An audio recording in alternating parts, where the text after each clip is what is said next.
Okay, so let's go over some of the ports and accessories and things you can plug into it. Sony makes a variety of accessories that you could attach to it, microphones and lights and such. If you happen to have a Sony camera and want to use one of those accessories with it, generally they connect up here. If you want to attach an external microphone via a hot shoe adapter that is not a Sony microphone, it won't work automatically. You'd have to wire it up, of course, but these have a hot shoe, and that's what this is. This little connector just folds up here and then slides back and closes down. Alright, so on the inside of the camera here, we have headphones, microphone, HDMI, and a USB connector.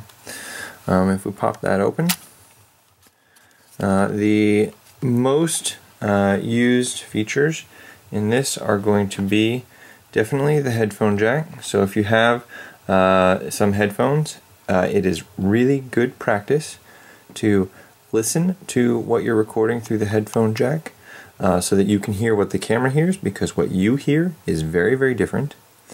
If you're using a microphone, it would plug in here.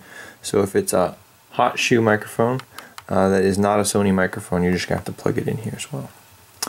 If you're connecting this to a TV, this is the HDMI output, and this is the USB connection that you'd use for loading other media onto it, not for necessarily connecting to the computer. Alright, on the other side, if we turn the camera around, we have the DC input and the AV output. So this pushes forward on this model, and if you're going to charge the camera, charges here, it only goes in one way. And if you're going to connect it to a television that does not have HDMI, that is not high def, this is the connector that you use. Alright, so that's the right side, left side. Underneath, we have our tripod connector. So that's a 1/4-20 and a extra notch there. And then on the bottom, if you feel the need to add extra storage, you could take something like a class 4 or greater SD card or memory stick if you prefer. It will work with either, but SD is probably the most common. This is the class 10, 32 gig, so basically doubling the storage. And the contacts, the gold side, are going to face the back when you put it in there. So just like this, contacts in, push it down, and it'll click into place, and then close it, and then you can record to the SD card. If for some reason you need to remove the battery, you can push forward on that, and the battery slides back this way. Okay, to reinstall the battery, it goes in the same way. Push it, it'll lock down. If your battery you find is falling out, make sure that that latch is down so that it's holding that battery in place. Really, that's all that holds the battery in place. Okay, close that up.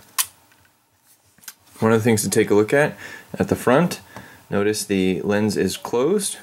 Okay, if we open this up and turn it on, lens opens up. Make sure that when you do close your camera to shut it off, that lens hood does close to protect that glass underneath it. That's that clicking noise that you continue to hear. Okay, and then just on the other side over here, okay, for connecting to the computer and also apparently charging, as I read the manual, they include a USB cable. So right here, if you pull that out, see if I can do this, yep. That is the USB cable that you would then connect to your computer and allow you to download the video that you shot. And when you're done with that, it just slides right back into the handle here and tucks away like it wasn't even there. Alright, in the next video, just a couple tips on camera usage.